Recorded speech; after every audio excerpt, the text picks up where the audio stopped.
I spent 7 years telling men they were the problem.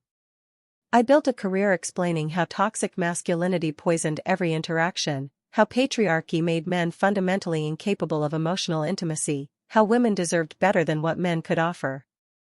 My name is Rachel, and I was a feminist dating coach with 400,000 followers. I charged women $500 an hour to help them navigate relationships with problematic men. Then I made one decision that changed everything. I went undercover as a man on dating apps for 1 month. What I discovered didn't just challenge my beliefs. It shattered them completely. This is the story of how I learned that the dating crisis isn't what I thought it was. And the men I'd been blaming? They weren't the villains of this story. They were the casualties. 3 years ago, I was at the height of my influence. My Instagram was filled with posts about red flags, boundary setting, and why women should never compromise their standards. My most popular video had 8 million views. The caption read, "If he wanted to, he would. Stop making excuses for mediocre men." The comments were always the same. Thousands of women thanking me for validating their decision to end relationships, to swipe left, to demand more. I felt like I was doing important work, teaching women they deserved effort, consistency, emotional availability. My coaching practice was booked solid. Women would come to me frustrated and exhausted from dating. They'd describe men who were emotionally unavailable, who wouldn't commit, who didn't try hard enough. And I'd nod knowingly, reinforcing what they already believed: the problem was men.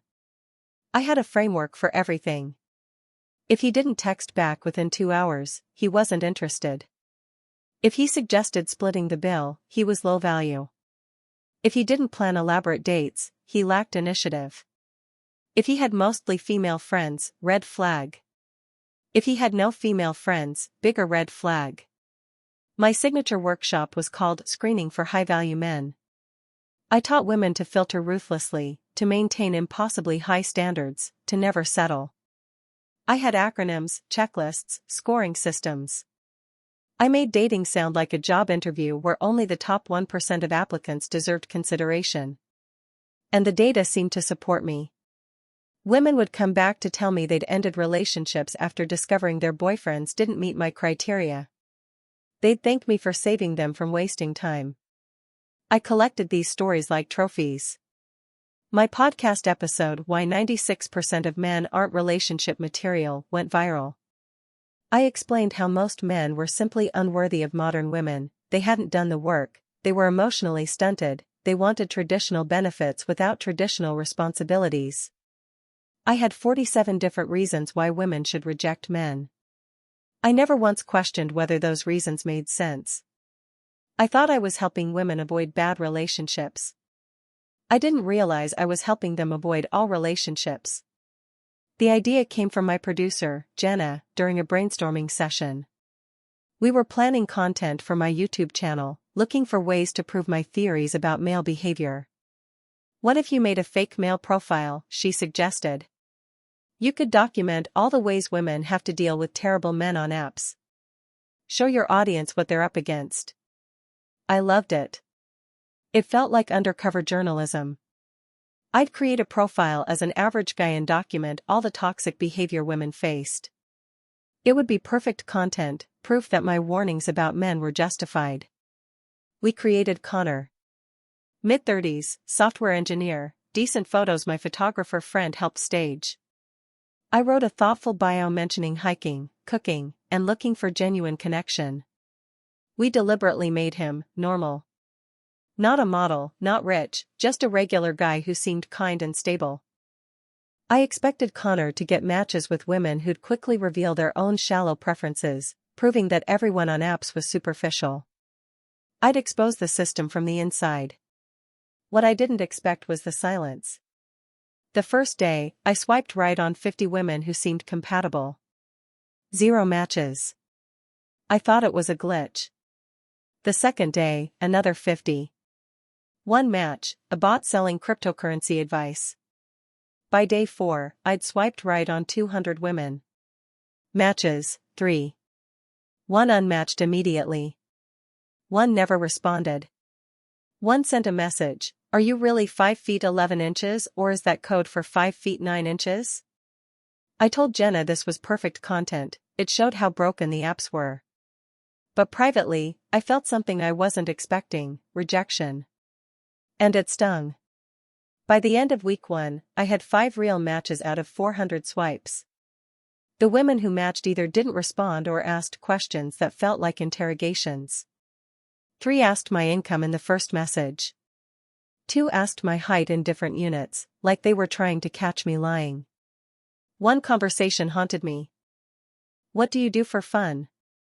I like hiking, trying new restaurants, reading. I'm learning guitar. That's basic. Every guy says that. What makes you different? I stared at that message for 20 minutes. What was Connor supposed to say? I'd crafted him to be genuine, but genuine wasn't interesting. She unmatched before I could respond. This wasn't the content I'd planned.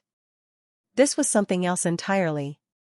Week 2 is when it really hit me. I was logging into Connor's profile every few hours, compulsively checking for matches like I was checking for validation of my own worth. And that's when I realized, this is what it feels like. This is what millions of men experience every single day. I'd spent years telling women that if a man was quality, he'd have options. That scarcity mindset was low value. That men who complained about dating apps were probably the problem. But Connor wasn't the problem. His profile was better than most I'd seen. His photos were clear, smiling, approachable. His bio was specific and genuine. He was invisible anyway. I started swiping more deliberately, really reading women's profiles. And I started noticing something disturbing. The requirements. The filters. The non-negotiable lists. Must be 6 foot plus, I'm 5 feet 2 inches in heels and it matters. 6 figures minimum. I know my worth. If you have kids, swipe left. Not interested in baggage. Adventure seekers only. If you're not traveling constantly, we won't vibe. Must be emotionally available but also have your life together. No fixer-uppers. Profile after profile read like a job posting for a position that didn't exist. And these weren't outliers, this was the majority. Women who were objectively average demanding men who were exceptional in every category. But here's what really got me, I recognized the language. These were my phrases. My frameworks. My teachings. I was reading my own words reflected back at me through hundreds of profiles. I know my worth. I'd taught them that. No settling. I'd made that their mantra. High-value men only. I'd created that filter. I spent hours analyzing Connor's matches versus his swipes. He swiped right on women of all heights, body types, professions. He was genuinely open.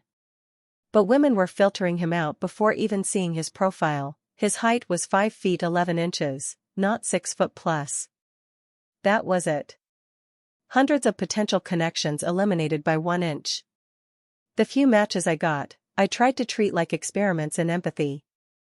I responded quickly but not too quickly, because I'd taught women that overeagerness was desperate.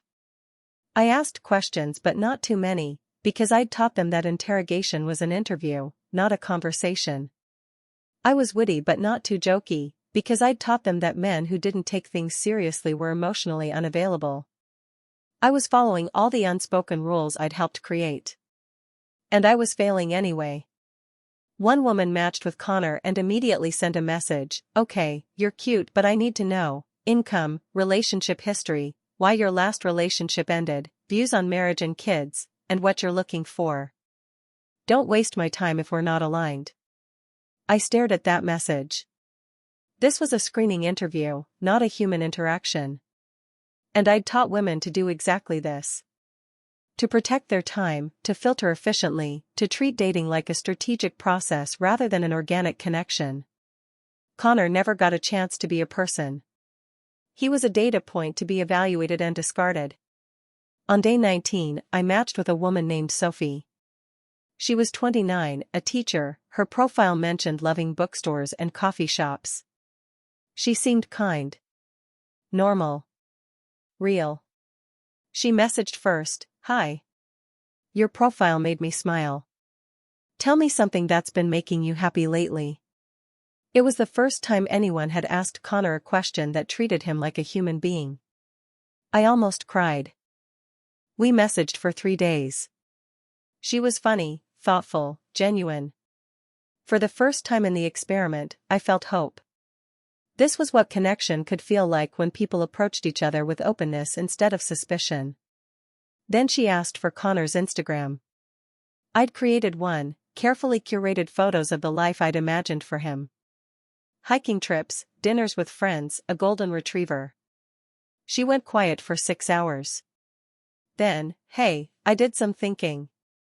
You seem really nice, but I don't think we're compatible. You seem like you have a simple life, and I'm looking for someone more ambitious. I hope you understand." I read that message 20 times. Connor had a good job, interesting hobbies, a rich life. But it was simple. Translation: not impressive enough. Not extraordinary enough. Not enough to post about. I asked what she meant by ambitious. She explained, someone who's building something. A business owner, an entrepreneur, someone making moves. You know, high value. There it was again. My language. My framework. I'd taught women that men with regular jobs were settling. That ambition meant entrepreneurship. That stability was boring. Sophie was a teacher making $45,000 a year. Connor was a software engineer making $120,000. But he wasn't ambitious because he was an employee, not a founder. The double standard was staggering. And I'd helped build it. I thanked her for her honesty. She replied, "You're taking this really well. Most guys get so angry when I reject them. You're definitely one of the good ones. You'll find someone." The irony was suffocating. Connor was one of the good ones, but still not good enough. That night, I logged into my real Instagram and saw I'd posted a story earlier that day: "Stop entertaining men who aren't excited about you. If he's not pursuing you consistently, he's not the one." I'd posted that while waiting for Sophie to respond to Connor. While experiencing exactly what it felt like to be someone who was almost good enough but not quite. The cognitive dissonance was crushing. After the Sophie situation, I did something I should have done years ago. I started actually listening to men. I joined men's forums, subreddits, Discord servers. Places where men talked honestly about dating when they thought women weren't listening. I expected to find the toxic masculinity I'd built my career describing. The entitlement, the anger, the misogyny. Instead, I found exhaustion. One post had 3,000 upvotes. "I'm done." I spent $2,000 on dating apps over 2 years. 437 matches. 89 conversations. 12 first dates. 1 second date. 0 relationships. I make good money, I'm in shape, I'm in therapy. It's not enough. I'll never be enough. I'm 33 and I've accepted I'll die alone. The comments weren't bitter. They were sad. Defeated. Men sharing similar statistics, similar stories. They'd tried everything: better photos, interesting bios, witty openers, thoughtful questions. Nothing worked. These weren't men refusing to self-improve. They were men who'd improved themselves into exhaustion and still faced constant rejection. I read hundreds of these posts over 2 weeks. Common themes emerged. Men describing getting matches, putting effort into conversations, asking engaging questions, and getting one-word responses before being ghosted. Men who made it to dates describing women who seemed disappointed the moment they met, like they were expecting someone taller, more charismatic, more impressive. Men who'd been in relationships describing girlfriends who constantly compared them to exes, to celebrities, to hypothetical better versions of themselves.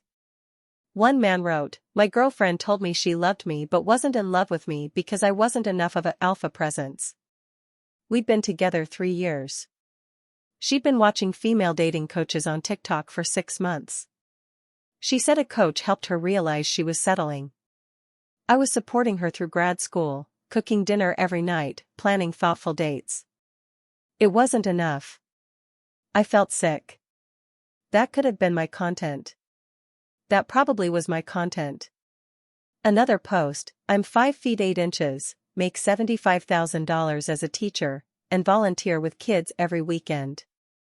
I'm financially stable, emotionally available, and genuinely ready for partnership. I haven't had a match in 4 months.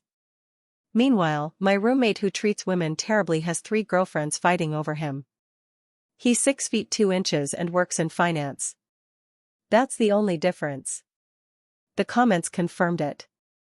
Height and income had become such rigid filters that men were being eliminated before their character even mattered. I kept thinking about advice I'd given clients: never settle for a man under 6 feet. It shows you have standards. I'd said that hundreds of times. I'd never once considered the cumulative effect of hundreds of dating coaches saying the same thing. The statistics were everywhere once I looked.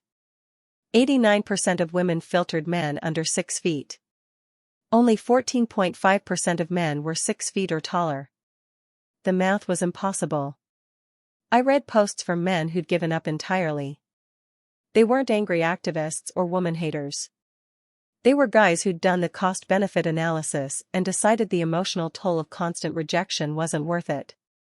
They'd chosen video games, hobbies, friendships, and peace over the soul-crushing experience of being deemed inadequate over and over. Giving up was the best decision I ever made, one post read. I'm not angry anymore. I'm not sad anymore. I just accepted that I'm not what women want, and that's okay. I have a good life. I have friends, a dog, a career I enjoy. I don't need romantic love to be happy. The replies weren't challenging him. They were agreeing. Congratulating him on finding peace. I closed my laptop and cried. I'd spent 7 years teaching women that these men weren't good enough. That their peace was unacceptable, they should be fighting harder, improving more, becoming worthy. I'd never once considered that maybe they were already worthy. And we'd collectively decided they weren't. I couldn't continue the Connor experiment. On day 28, I deleted the profile.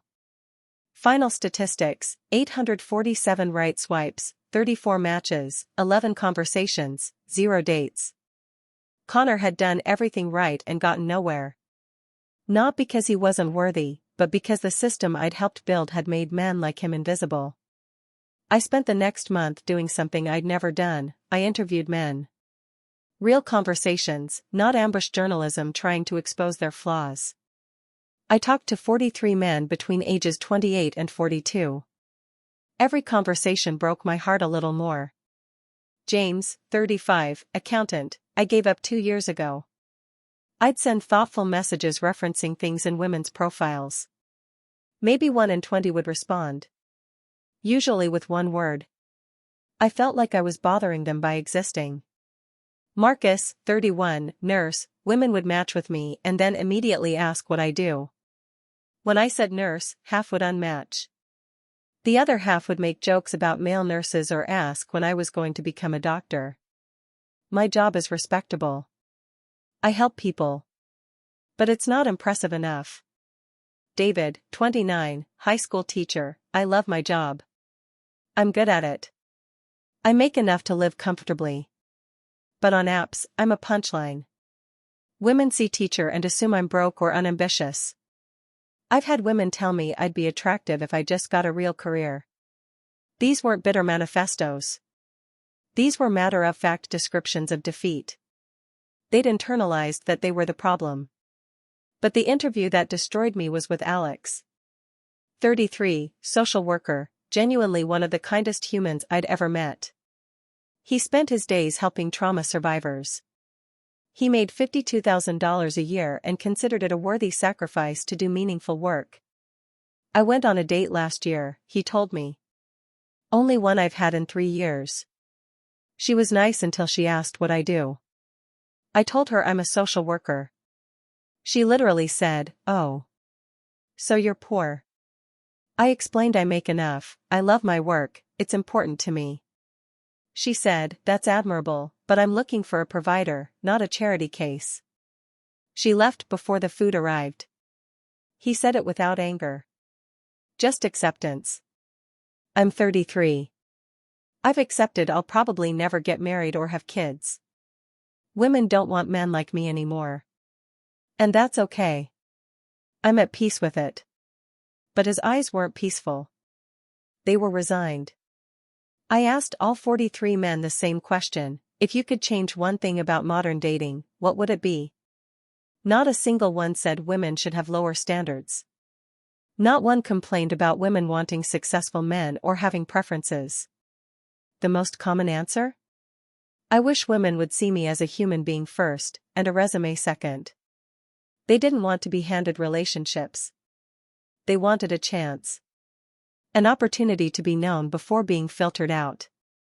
To have their character matter as much as their height. I'd spent years teaching women to evaluate men like products.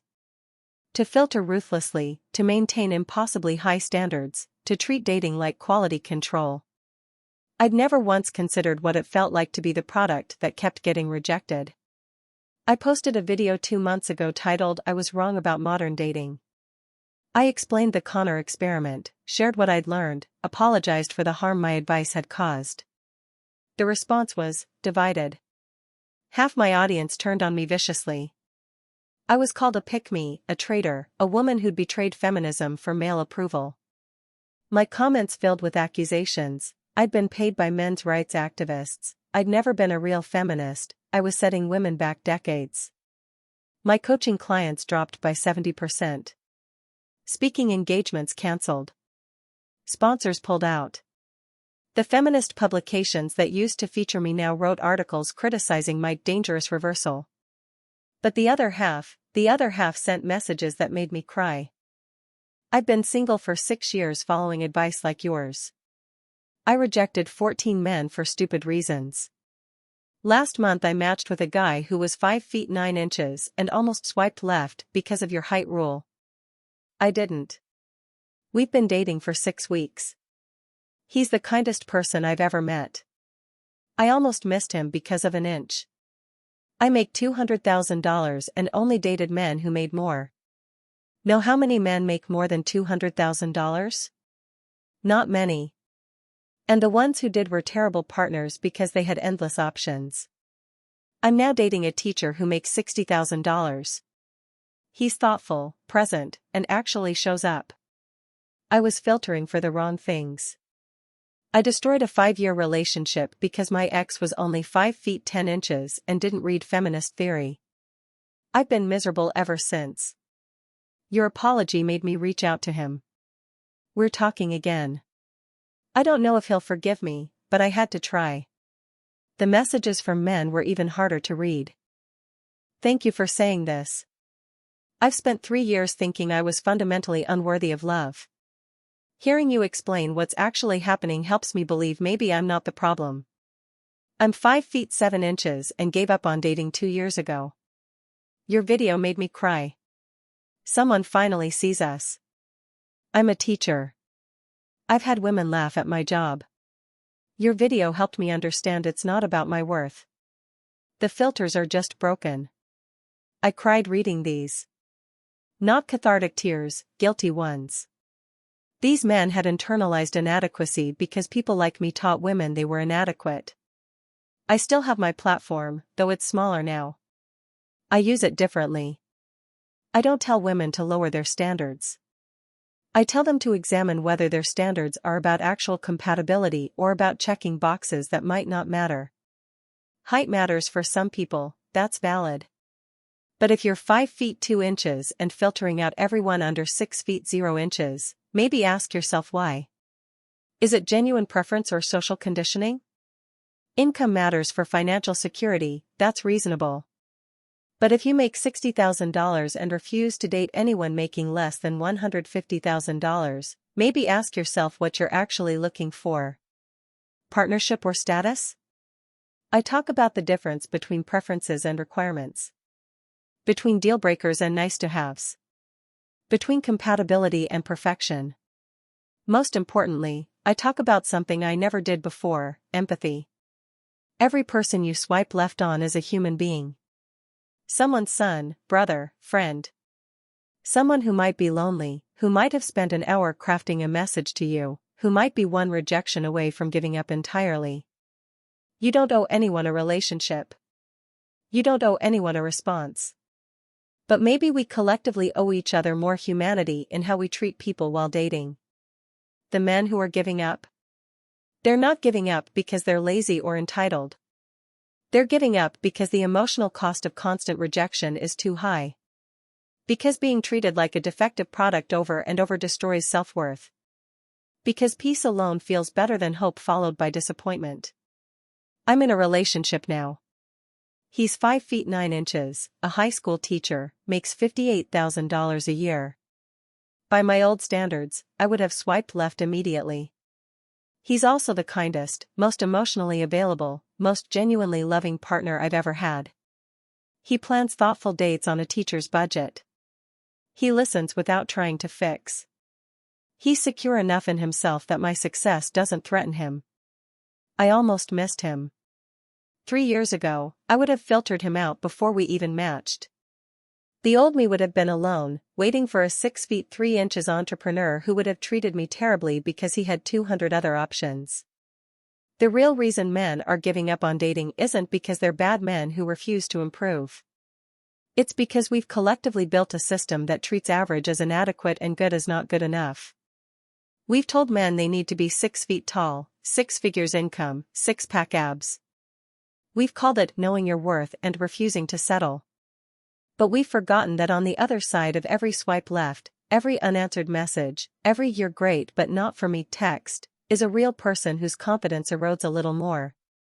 The men giving up aren't the enemy. They're the casualties of a dating culture that's become impossibly demanding. And women aren't winning either. The loneliness epidemic is real. Depression and anxiety among single women are at all-time highs. We're filtering for perfection and ending up alone. If you're a woman who's been following advice like my old content, I want you to ask yourself, are your standards helping you find partnership, or are they protecting you from it? If you're a man who's given up, I want you to know, you're not inadequate. The system is broken, not you. And if you're someone who still has hope, who's still trying, who's still showing up authentically despite the rejection, keep going. But also, be kind to yourself. This isn't easy for anyone. Maybe the revolution we need isn't women maintaining impossible standards or men giving up entirely. Maybe it's all of us choosing to see each other as humans first, and as filtered data points second. Maybe connection requires vulnerability, and vulnerability requires accepting that nobody's perfect, including us. That's what I'm learning. That's what I'm trying to teach now. And if my story helps even one person approach dating with more empathy, more openness, more humanity, then maybe I can start to undo some of the damage I caused. Maybe redemption is possible. Maybe connection is still possible. Maybe we can build something better than what we've created. Have you given up on dating, or do you know someone who has? What do you think needs to change? Share your story in the comments. And if this resonated with you, subscribe for more honest conversations about modern relationships.